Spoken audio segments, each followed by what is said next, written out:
عرض کی گئی کہ میں اپنی ماں کو اپنے کندھوں پر اٹھا کر کے حج کروایا ہے اور سائی اور کعبۃ اللہ کا طواف کرایا ہے، اور حالت یہ تھی کہ اگر چٹان کے اوپر گوشت کا ایک ٹکڑا ڈال دیا جاتا تو وہ بھی بھن کے کباب بن جاتا۔ اتنی گرمی کی شدت تھی کہ آپ میری ماں نے میری جو خدمت کی، میری کفالت کی، مجھے دودھ پلایا، مجھے جنم دیا، تو میں نے کیا ماں کی خدمتوں کا صلہ دے دیا ہے؟ تو جواب آیا تو نے ابھی اس کی ایک مسکراہٹ کا بدلہ بھی نہیں دیا۔ ماں جب ہنس کے دیکھتی ہے تو جنت کی ساری کلیاں کھل اٹھتی، اور بیٹے کی زندگی ماں کے اس ہنسنے سے جو ہے وہ عبارت ہوتی ہے۔ بیٹے کے لیے ماں کے جو جذبات ہیں، ماں کی جو کہانیاں ہیں، ماں کے سینے میں جو درد کے امٹتی ہوئی ایک کائنات ہے، اس کا کوئی بدل نہیں ہو سکتا۔ ساری زندگی ایک ٹانگ پہ کھڑا ہو کے بندہ ماں کی خدمت کرتا رہے پھر بھی حق ادا نہیں ہوگا۔ ماں ماں ہوتی ہے، اللہ تعالیٰ جل شانہ نے اس کو وہ درجے عطا فرمائے۔ بیٹے کے ساتھ جو پیار ماں کرتی ہے بھلا کوئی کر سکتا ہے؟ کوئی اتنی محبت دے سکتا ہے جتنی ماں محبت دیتی ہے؟ ساری زندگی بھی انسان کی محبتوں کا بدل دینا چاہے تو نہیں دے سکتا، چونکہ ماں کے پیار کا کنارہ ہی نہیں۔ ماں کی محبت کی گہرائی اور گہرائی کو کوئی ناپ ہی نہیں سکتا۔ سمندر کے پاتال تک تو شاید کوئی پہنچ گیا ہو، لیکن ماں کے پیار کا کنارہ آج تک کسی کو نہیں ملا۔ اللہ تعالیٰ نے اس کے سینے میں دھڑکتا ہوا جو دل رکھا ہے اور تڑپتی ہوئی جو ممتا رکھی ہے، وہ ایک مثال بنی ہوئی ہے کہ کسی نے کسی کو کہا کہ میں تیرے پہ راضی تب ہوں گی کہ اگر تو اپنی ماں کا کلیجہ نکال کے لے آئے۔ اس بدبخت نے اپنی اس محبوبہ کی خواہش کو پورا کرنے کے لیے اس اقدام کی تیاری بھی کر لی اور جا کر ماں کا سینہ چیرا اور اس کا کلیجہ نکالا، اور اپنی اس محبوبہ کی خوشنودی کے لیے تیز تیز آ رہا ہے کہ میں اس کو دکھاؤں کہ میں نے یہ کارنامہ بھی سر انجام دے دیا اور یہ چوٹی بھی سر کر لی ہے۔ تو تیزی سے آ رہا تھا، راستے میں ٹھوکر لگی، جب گرا تو کہتے ہیں ماں کے کلیجے سے آوازیں پتر چوٹ تو نہیں آئی ہے۔ یہ ماں کے پیار کا روپ ہے، یہ ماں کی محبت کا انداز ہے۔ دنیا والوں، ماں کی قدر کو ضائع نہ کرنا، ماں کے پیار کو اور اس کی محبت کا صلہ دے تو نہیں سکتے، لیکن ساری زندگی ماں کی نوکری کرنا اور اپنے باپ کی زندگی کے اندر کبھی بھی نافرمانی نہ کرنا، یہ سعادت مندی اور خوش نصیبی ہوتی ہے۔ حضور نے منبر کی 3 سیڑھیوں پہ قدم رکھتے ہوئے آمین آمین کہا تھا، تو بعد میں پوچھا کہ حضور آپ نے ہر سیڑھی پہ قدم رکھتے ہوئے آمین کہا، تو یہ کیا ماجرا تھا؟ فرمایا جبرائیل آئے تھے، انہوں نے مجھے کہا تھا اس شخص کی ناک کا تعلق ہو جو ماہ صیام رمضان المبارک کو پائے اور پھر کثرت عبادت سے اپنی بخشش نہ کروا سکے، تو میں نے آمین کہا۔ پھر کہا اس شخص کی ناک کا تعلق ہو جو والدین کو بڑھاپے میں پائے اور جنتی نہ ہو سکے ان کی خدمت کر کے، تو میں نے آمین کہا۔ پھر جبریل نے کہا اس شخص کی ناک کا تعلق ہو جس کے سامنے آپ کا ذکر کیا جائے اور آپ پر درود نہ پڑے، تو میں نے آمین کہا۔ تو وہ شخص کتنا بد نصیب ہے جو والدین کو ناراض کر لیتا ہے۔ میں کہتا ہوں ساری کائنات ماں کے قدموں تلے ہے، بلکہ میرے محبوب نے جنت کو ماں کے قدموں تلے کہا، الجنت تحت اقدام الامہات، جنت ماں کے قدموں تلے۔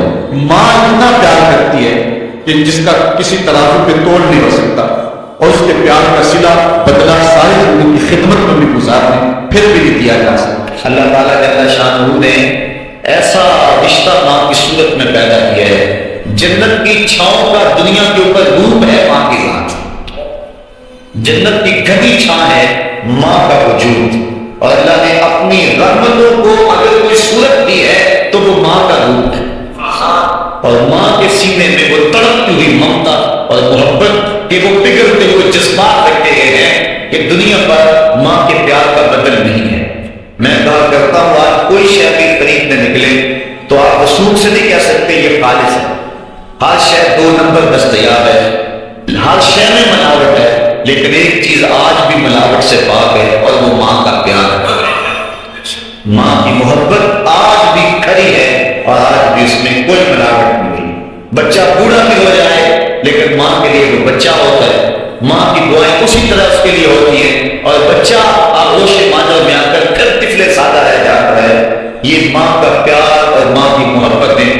ایک شاعر نے ماں کی محبت کا نقشہ کھینچتے ہوئے کیا خوبصورت بات کہی وہ کہتا ہے مدت ہوئی میری ماں نہیں سوئی تابش، میں نے ایک بار کہا تھا مجھے رات کو ڈر لگتا ہے، کہا سحری کے وقت میں نے ایک بار اٹھ کے رات کو چونک کر کہا تھا مجھے رات کو ڈر لگتا ہے، مدت ہوگی اس بات کو، یہ قصہ پرانا ہو گیا ہوا مجھے بھی بھول گیا ہوا ہے، لیکن میری ماں رات کو نہیں سوتی، میرے بیٹے کو کہیں ڈر نہ لگا۔ یہ ماں کے پیار کا روپ ہے۔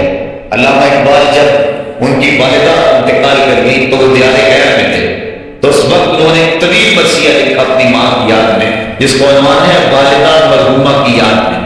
اس کے اندر لکھتے اب وطن میں ہوگا کس کو میرا انتظار، وطن میں ہوگا اب کس کو میرا انتظار، کون میرا خط نہ آنے سے رہے گا بے قرار، آرزو لے کر تیری خاک برکت پہ آؤں گا، اب دعائے نیم شب میں کس کو میں یاد آؤں گا، کون پچھلے پہر اٹھ کے دعا کرے، آج ایک سے کہنا پڑتا ہے جناب دعا کرنا، مولوی صاحب سے ریاض کرنا پڑتا ہے جو دعا میں یاد ہے، پیر صاحب سے گزارش کرنا پڑتی ہے جناب مجھے دودھ دودھ راتوں میں اور چاندنی چاندنی راتوں میں مجھے یاد رکھنا، حاجی کو معتمر کو کہنا پڑتا جناب دیارے حرم میں جا رہے ہو اور دیارے حبیب پہ جا رہے ہو وہاں مجھے دعا میں یاد رکھنا، سین حرم میں بھی اور جالی کے سامنے بھی ہر ایک کو کہنا پڑتا ہے کہ مجھے دعا میں یاد رکھنا۔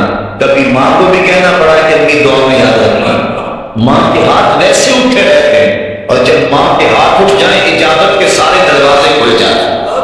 میں نے پڑھا خطبہ حدیث میں جو دعائیں رد نہیں ہوتی ان میں سے ایک ماں کی دعا ہے، جب ماں ہاتھ اٹھا دے تو جنت کے سارے دروازے کھل جاتے ہیں، اور یہ لازمی نہیں ہے کہ ماں رابعہ بسریہ ہو تو پھر اس کی دعا قبول ہوتی ہے، کپڑے تھاپتی ہوئی ماں اور لیپا پوتی کرتی ہوئی ماں جو ہے وہ مٹی سے بھرے ہوئے ہاتھ اٹھا دے تو اللہ ان ہاتھوں کو بھی خالی نہیں بولتا۔ ماں جب بولتی ہے تو اس کے لہجے میں جبریل بولتا ہے، ماں جب مسکراتی ہے لگتا ہے جنت کی ساری کلیاں کھل اٹھی ہیں۔ ماں کے چہرے کی رونق اور ماں کے چہرے کی جو ہے وہ خوشی بیٹے کے دل کو حقیقی قرار اور حقیقی تسکین دیتی ہے۔ جو ٹھنڈ ماں کے ساتھ نصیب ہوتی ہے وہ کائنات میں کسی اور جگہ پہ نہیں ہے، جو گھنا سایہ ماں کے دامن میں ہے وہ کسی اور جگہ میسر نہیں ہو سکتا ہے۔ وہ کیا کہا تھا کسی نے کہ 5 اسٹار ہوٹلوں میں کھانا کھانے میں وہ لذت کہاں جو چولہے پر بیٹھ کے ماں کے ہاتھوں سے پکی ہوئی چپاتیاں کھانے میں آتا ہے۔ عالی جناب حضرت صاحب کیا کیا اسٹیج سیکرٹری نام لیتے ہیں لیکن وہ لطف کہاں جو ماں اوے ببلو اوے پپو اور اوے مٹھو کہہ کے پکارتی ہے، جو مٹھاس ان لفظوں کے اندر ہے وہ بڑے اور بھاری اور بھرکم الفاظ اور خطابات کے اندر کہاں ہے۔ اونچی کرسی پہ بیٹھنے کا وہ لطف نہیں ہے جو ماں کے قدموں میں بیٹھنے کا ہے۔ اللہ نے ماں کے دودھ کے اندر ایک محبت اور ایک الفتوں کا ایک ایسا دریا دیا ہے کہ جس کے اندر انسان جب جاتا ہے تو اس کے دکھوں کے سارے محل دھل جاتے ہیں اور وہ بالکل آسودہ ہو جاتا ہے۔ یہ ماں کا روپ ہے، یہ ماں کا پیار ہے۔ تو ماں کا بچھڑ جانا، اس دنیا سے چلے جانا، یہ ایسے ہی ہوتا ہے جس طرح کوئی بندہ گھنے سائے میں کھڑا ہو تو اچانک اس کو دھوپ میں کھڑا کر دیا جائے، پھر اسے پتا چلتا ہے کہ کتنا گھنا سایہ تھا۔ جس طرح درخت ساری دھوپ اپنے اوپر سہتا ہے اور جو اپنے نیچے کھڑا ہو اس کو ٹھنڈک دیتا ہے، اسی طرح ماں باپ سارے دکھ اپنے اوپر سہتے ہیں لیکن اپنی اولاد کو ٹھنڈک پہنچاتے ہیں۔ ماں باپ کے اس دنیا سے چلے جانے کے بعد پتا چلتا ہے کہ میں کتنی گرمی چھاؤں سے کس کڑاکے دار دھوپ میں آ گیا ہوں اور میری زندگی کے اندر کتنے دکھوں کا زہر گل رہا ہے۔ جو زہر پہلے ماں ہمارے قریب نہیں آنے دیتی تھی، جو باپ ہمارے قریب نہیں آنے دیتا تھا، وہ اپنی باہوں میں اور اپنے سینے میں ان دکھوں کو سمیٹ دیا کرتے تھے۔ تو ماں کا بچھڑ جانا،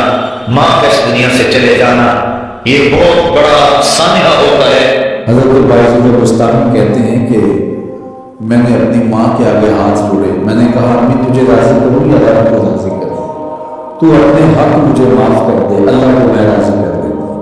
ماں نے کہا جاؤ پتر میں اجازت دیتی ہوں۔ گئے جنگلوں میں ذکر و فکر میں لگے رہے، تنہائی میں اس کو یاد کرتے رہے، دن رات ذکر کے چراغ روشن رکھے۔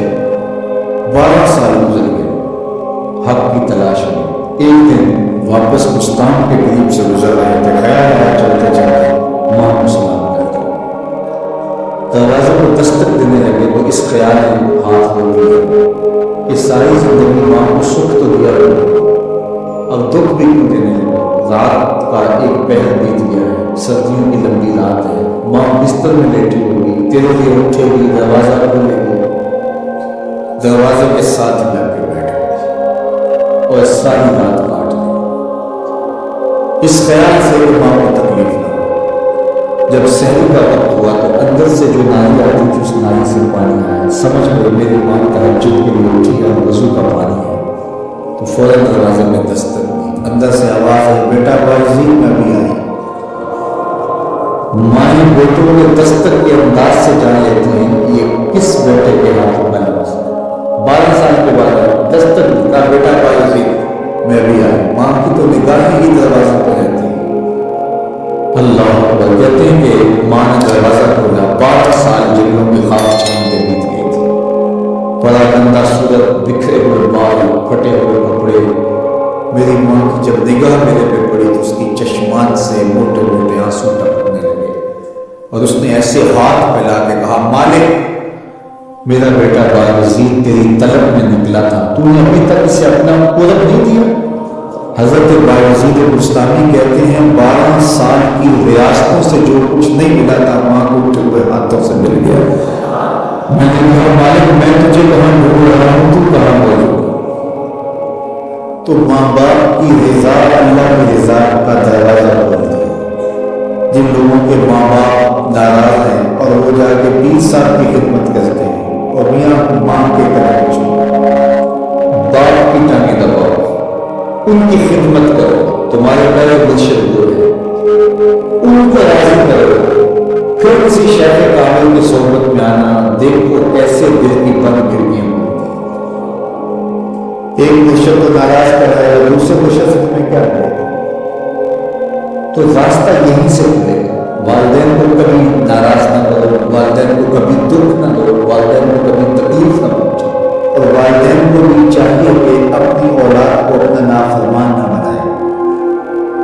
ایک بزرگ فرماتے ہیں کہ مجھے برابر 30 سال ہو گئے ہیں کہ میں اپنی اولاد کو کوئی حکم نہیں دیا، کوئی حکم نہیں دیا، کوئی چیز مجھے چاہیے بھی ہوتی ہے تو میں مسئلہ ہو گیا، بلکہ ایسی بات کرتی ہے، پانی چاہیے تو یہ نہیں کہتا بیٹا پانی لے کر آؤ، میں ویسے کہتا ہوں پیاس لگی ہوگی تو وہ سمجھ جائے گا، خود لے آئے اچھی بات ہے، لیکن اگر وہ نہ لائے تو میں نے اس کو حکم نہیں دیا، میں نے نہیں دیا تو اس امر کی مخالفت لازم نہیں آئے گی۔ تو کہا 30 سال برابر گزر گئے ہیں، میں نے اپنی اولاد کو حکم نہیں دیا کہ کہیں وہ میرے نافرمان نہ ہو جائے، کیونکہ اگر وہ نافرمان ہوگی پلے کچھ نہیں رہے گا۔ جو اولاد ماں باپ کی نافرمان ہوتی ہے وہ ہوا میں بھی اڑے، وہ چرخ کو بھی چھو لے، وہ زمین پہ گرنے والے ہوتے ہیں، کبھی کامیاب نہیں ہو سکتی وہ اولادیں جو ماں باپ کی گستاخ، بے ادب اور نافرمان ہوتی ہیں۔ وہی اولادیں سرخلوق، کامیاب اور کامدار اور باوقار ہوتی ہیں جو ماں باپ کی خدمت کرتی ہیں، ماں باپ کی دعائیں لیتی ہیں۔ وہ ایک بچہ ماں باپ کے پاؤں دباتا تھا تو ایک بچہ ایک بر اعظم میں، دوسرے بر اعظم میں، تیسرے بر اعظم میں بڑے بڑے کاروبار کر رہا تھا، تو کوئی اس کا دوست ملنے آیا، اس نے کہا کہ اس نکمے کو کہیں بھیج دو، فلاں جو ہے وہ یورپ میں ہے، فلاں امریکہ میں ہے، وہاں اتنی بڑی کمپنی اس نے کھول لی ہے، اس نکمے کو یہاں بٹھایا، اس کو بھیج دو، یہ نکمہ کسی کام کا نہیں۔ کہا یہ نکمہ ہی تو میرے کام کا ہے۔ اللہ کے حبیب صلی اللہ علیہ وسلم کی خدمت میں ایک شخص حاضر ہوا اور اس نے اجازت، اس نے جہاد طلب کی، حضور میں جہاد پہ جانا چاہتا ہوں، مجھے اجازت مرحمت فرمائیں۔ حضور نے فرمایا احی والداک، کیا تیرے والدین زندہ ہیں؟ قال نعم، عرض کی ہاں حضور میرے والدین زندہ ہیں۔ قال ففیہما فجاہد، کہا جا ان کی خدمت کر، یہی تیرا جہاد ہے۔ ماں باپ کو بلکتا ہوا چھوڑ جائے، آپ جہاد پہ چلا جائے، ماں فالج میں گری ہوئی ہے، بیٹا تبلیغی گشت پہ چلا جائے، باپ تڑپ رہا ہے اور بیٹا پیر کی چوکھٹ پہ جھاڑو جگہ بھیجے، اللہ راضی نہیں ہوگا۔ میں سچ کہتا ہوں، اپنے بھی خفا مجھ سے ہے، بیگانے بھی ناخوش، کہ میں زہر حلال کو کبھی کہہ نہ سکا کان، بات وہی کہتا ہوں، سمجھتا ہوں جسے حق، نئے ابلائی مسجد ہوں، نئے تہذیب کا فرزند، محمد عربی صلی اللہ علیہ وسلم سے بڑا پیر کون ہو سکتا ہے؟ لیکن حضرت وہ ویسے کرنی نہیں آ رہے۔ آقا کریم اپنے بٹن کھولتے ہیں اور کرم کی طرف، یمن کی طرف رخ کر کے لمبی سانسیں لیتے ہیں اور کہا میں رحمان کی خوشبو پا رہا ہوں۔ ایک دن صحابہ نے پوچھا بندہ نواز جس کے لیے تڑپتے ہو، جس کی ٹھنڈی ہوائیں آپ کو آئی ہیں، وہ آپ کا بڑا پیار کرنے والا ہے؟ کہا میرے سے بڑی محبت کرتا ہے۔ تو کہا پھر اتنی محبت کرتا ہے تو یمن تو دور نہیں ہے، بلال حبش سے آگے، سلمان فارس سے آگے، سہیل روم سے آگے، اور وہ یہاں یمن سے نہیں آ سکا؟ فرمایا اس کی بوڑھی اور ناخونہ ماں ہے جس کی خدمت اس کو نہیں آنے دیتی۔ اللہ اکبر۔ اب حضرت ویسے کرنی نہیں آئے لیکن خیر تابعین کہہ رہا ہے، آئے نہیں لیکن حضور ان کی یاد میں تڑپ رہے۔ اللہ، بلکہ حضور نے فرمایا کہ کوئی جائے وہ ویس بن عامر کو ملے، اور جب ملے تو اس کو کہنا میری امت کی بخشش کی دعا کرے۔ جو ماں باپ کی خدمت کرتا ہے اس سے ثابت ہوا اس کی دعائیں قبول ہوتی ہیں۔ میں نے ایک روایت میں پڑھا ہے کہ جو آدمی روزانہ اپنے والدین کے لیے دعا کرے، والدین زندہ ہوں تب بھی، والدین فوت ہو گئی ہوں تب بھی، یہ عادت بنا لے روزانہ ماں باپ کے لیے دعا کرے، ساری زندگی اس کے رزق میں بے برکتی نہیں آئے گی، اللہ اس کو رزق کی فراوانی عطا کر دے گا۔ اور جو والدین کے لیے دعا نہیں کرتا اللہ تعالیٰ کی رحمتوں سے محروم ہو جاتا ہے۔ حضرت ابو ہریرہ رضی اللہ تعالیٰ عنہ جب بھی ہاتھ اٹھاتے تھے تو یہ دعا کرتے تھے، اللہم اغفر لأبی ہریرہ ولأمی ولمن استغفر لہما، اے اللہ ابو ہریرہ کو بخش دے، حضرت ابو ہریرہ کی ماں کو بخش دے، اور قیامت تک جو ہم دونوں کے لیے بخشش کی دعا کرے اس کو بھی بخش دے۔ حضرت امام محمد بن سیرین ایک بزرگ ہوئے تابعی، جب بھی دعا کرتے تھے یہ دعا ضرور کرتے تھے، اے اللہ ابو ہریرہ کی بخشش کر دے۔ کسی نے کہا کہ تمہیں ابو ہریرہ کی اللہ تعالیٰ ان کی ماں سے بڑی ہمدردی ہے؟ کہا ان سے جو ہمدردی ہونی ہے وہ تو ہونی ہے۔ انہوں نے کہا وہ اے اللہ ابو ہریرہ ان کی ماں کو بخش دے، جو ان کے لیے دعا کرے اس کو بھی بخش دے، تو میں دعا کر کے اپنی بخشش پکی کر رہا ہوں۔ تو والدین کے لیے دعا کرنا اللہ کی رحمت کو دعوت دینا ہے۔ تو فرمایا کہ جاؤ اویس بن عامر کو جانا اور جا کے اس کو میری امت کے لیے دعا کا کہنا۔ حضرت سیدنا عمر فاروق حضرت دلیل مرتضیٰ گئے، جا کے ڈھونڈا تلاش کیا، اویس بن عامر ملے، حضور کا سلام کہا، بس پھوٹ پھوٹ کے رونے لگے۔ کہا بتاؤ میرے رسول کے لبوں کو میرا نام کیسے آیا تھا؟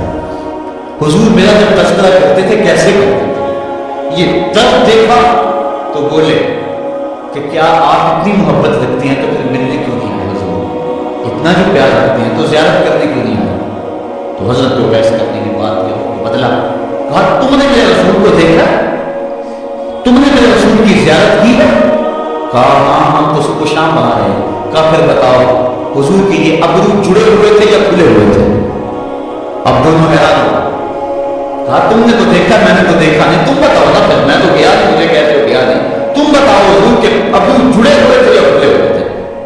حیران ہے، کہا حضور آپ بھی بتلائیے۔ کہا کہ دور سے دیکھتا تو جڑے ہوئے نظر آتے، قریب آ کے دیکھتا تو کھلے ہوئے نظر آتے۔ یہ وہ ہے جو ماں کی خدمت کرتا رہا اور حضور کے دربار میں حاضر نہیں ہو سکا، لیکن حاضری اس کی تھی، وہ جہاں بھی تھا وہ نبی کے قرب میں تھا۔ تو اس لیے ماں باپ کی خدمت اتنا بڑا وظیفہ، اما یبلغن عندک الکبر احدہما او کلاہما فلا تقل لہما اف ولا تنہرہما، اگر تیرے پاس دو یا دونوں میں سے ایک بڑھاپے کو پہنچ جائیں تو پھر ان کے سامنے تو نے اف بھی نہیں کہنا اور نہ ان کو جھڑکنا ہے اور ان سے نرم لہجے میں بات کرنی ہے۔ جب ماں باپ جوان ان بچوں کی ضروریات پوری کر رہے ہیں، ان کے تعلیمی اخراجات اور ان کے معاشی سارے معاملات درست کر رہے ہیں، تو اس وقت تو والدین کی بچے تعظیم کرتے ہیں۔ امتحان اس وقت شروع ہوتا ہے جب ماں باپ بوڑھے ہو جاتے ہیں اور چلنے پھرنے کی سخت بھی نہیں رہتی، صرف سانس کی ایک ڈوری لٹکی رہتی ہے، اور جس طرح بچہ اپنے بدن سے مکھی بھی نہیں اڑا سکتا تھا، اب یہ حالت ماں باپ پر آ گئی اور بچے کی طرح مزاج چڑچڑا ہو گیا۔ زمانے کے حالات بدل گئے لیکن ماں کی پرانی، باپ کی وہ پرانی روش ہے، وہ اسی انداز میں شگر میں بات کرتا ہے۔ یہ آزمائش کے دن ہے، یہ امتحان کے دن ہے، اب دیکھنا ہے والدین کی اس وقت تعلیم کون کرتا ہے۔ فرمایا اما یبلغن عندک الکبر، اگر تیرے پاس وہ بڑھاپے کو پہنچ جائیں، دونوں پہنچ جائیں یا تیری خوش قسمتی کہ دونوں میں سے ایک پہنچ جائیں یا دونوں پہنچ جائیں، تو پھر ان کی تو نے تعظیم کرنی ہے۔ کیا کیسے تعظیم کرنی ہے؟ فلا تقل لهما اف، تو نے ان کو اف بھی نہیں ہے۔ حضرت امام فخر الدین رازی کے حوالے سے میں آج صبح یا گزشتہ شب اف کی تشریحات دیکھ رہا تھا، انہوں نے 12-13 اقوال بیان کیے ہیں، لیکن 2 فرماتے ہیں اف یہ ہے کہ انسان کے بدن کے اوپر جو شفاف رہتا ہے اور صاف رہتا ہے مٹی پڑ جائے، ریت کا ذرہ پڑ جائے، اس کو پھونک مار کے اس کو ہٹاتا ہے، تو وہ پھونک سے جو آواز پیدا ہوتی ہے اس کو عربی میں اف کہتے ہیں۔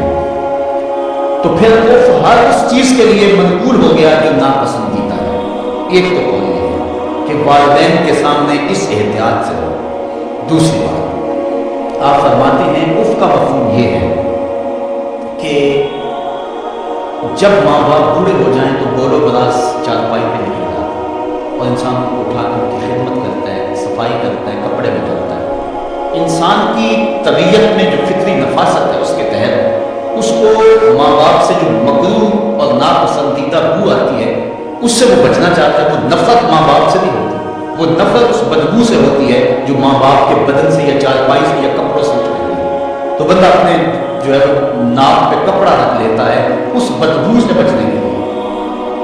تو اف کے مفہوم کو بیان کرتے ہوئے حضرت امام رازی کہتے ہیں کہ انسان کو اس بات سے بھی روکا گیا ہے کہ تو اپنے ناک پہ کپڑا رکھ کے اگر ان کو صفائی کر رہا ہوگا تو ماں باپ کے نازک دل پہ کہیں یہ بوجھ نہ آ جائے کہ میرا بیٹا مجھ سے نفرت کر رہا ہے۔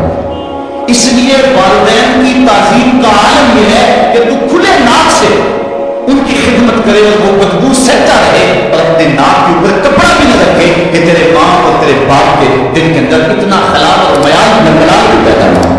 یہ ہے اس کا ذمہ۔ حضرت امام حسن رضی اللہ تعالیٰ عنہ نے ساری زندگی اپنی والدہ حضرت فاطمہ الزہرا کے ساتھ بیٹھ کے کھانا نہیں کھاتا۔ ایک دن حضرت سیدہ فاطمہ نے فرمایا کہ بیٹا میرا جی چاہتا ہے کہ میرے ساتھ بیٹھ کے کھانا کھاؤ، لیکن تم نے کبھی بھی میرے ساتھ بیٹھ کے کھانا نہیں کھایا، کیا وجہ ہے اس کی؟ حضرت امام حسن فرمانے لگے، عرض کرنے لگے امی میں اس ڈر سے آپ کے پاس بیٹھ کے کھانا نہیں کھاتا کہ کہیں کسی لقمے کی طرف آپ کی نظر بڑھ جائے اور میں عدم آگہی کی وجہ سے اپنے ہاتھ کو اس لقمے کے پہ ڈال دوں اور نہ جان سکوں کہ اس لقمے کو اٹھانے کا ارادہ میری ماں کے دل میں پیدا ہو چکا ہے اور میں اللہ کی رحمتوں سے محروم ہو جاؤں، اس ڈر سے میں آپ کے ساتھ بیٹھ کے کھانا نہیں کھایا۔ یعنی ماں باپ کی تعظیم کا حال یہ ہے اف تک نہ کرو۔ حضرت سید بن مسیب رضی اللہ تعالیٰ عنہ جلیل القدر تابعی ہیں، وہ فرماتے ہیں کہ والدین کے سامنے بیٹے کی حالت کیا ہونی چاہیے۔ فرماتے ہیں جس طرح بھاگا ہوا غلام پکڑا جائے اور اس کو پکڑ کے جو ہے وہ آقا کے سامنے پیش کر دیا جائے، تو اس بھاگے ہوئے غلام کو پکڑ کے جب آقا کے سامنے پیش کر دیا جائے تو جو حالت اس غلام کی ہوتی ہے بیٹے کی حالت یہ ماں باپ کے سامنے ہونی چاہیے۔ اب بیٹوں کو سوچنا چاہیے جو اپنے ماں باپ کو تکیہ نوسی کا تانا دیتے ہیں اور سمجھتے ہیں یہ اولڈ فیشن ہے، انہیں کیا پتا زمانہ کہاں چلا گیا ہے، اور ان کے فیصلوں کو مسترد کرتے ہیں۔ علماء نے اس بات کو تفصیل کے ساتھ بیان کیا ہے کہ شریعت کے جو قطعی ضابطے ہیں ان ضابطوں کو، ان قوانین کو اور ان معاملات میں تو والدین کی فرما برداری نہیں ہوگی، اللہ کی اگر معصیت ہوتی ہو، لیکن جو معاملے شک والے ہیں وہاں ماں باپ کے قول کو ترجیح دی جائے۔ تو فرمایا ان کے سامنے اف بھی نہیں کہتے، وَقُلْ لَهُمَا قَوْلًا كَرِيمًا، اور ان سے نرم لہجے میں بات کرنی ہے۔ وَاخْفِضْ لَهُمَا جَنَاحَ الذُّلِّ مِنَ الرَّحْمَةِ، اور ان سے بات اور ان کے لیے اپنے بازو بچھا لینے ہیں نرم دلی کی وجہ سے، نرمی کی وجہ سے۔ جب جانور زمین کی طرف رخ کرتا ہے اوپر سے نیچے کی طرف آتا ہے تو اپنے پروں کو سکیڑ لیتا ہے، تو اس کے لیے یہ لفظ بولے جاتے ہیں وَاخْفِضْ لَهُمَا جَنَاحَ۔ تو اللہ تعالیٰ فرمایا جس طرح وہ جانور عزت سے اپنے بازو سکیڑ لیتا ہے اور پھیلاتا نہیں ہے، والدین کے سامنے تیری اکڑ، تیرا عہدہ، تیرا منصب، تیری شانیں، تو بڑا اونچا ہے، لوگ تجھے سلوٹ کرتے ہیں، تیرے ہاتھ چومتے ہیں، تجھے سلام کرتے ہیں، اونچی کرسیوں پہ تو بیٹھتا ہے، لیکن وہ سب وہاں چھوڑ دے اور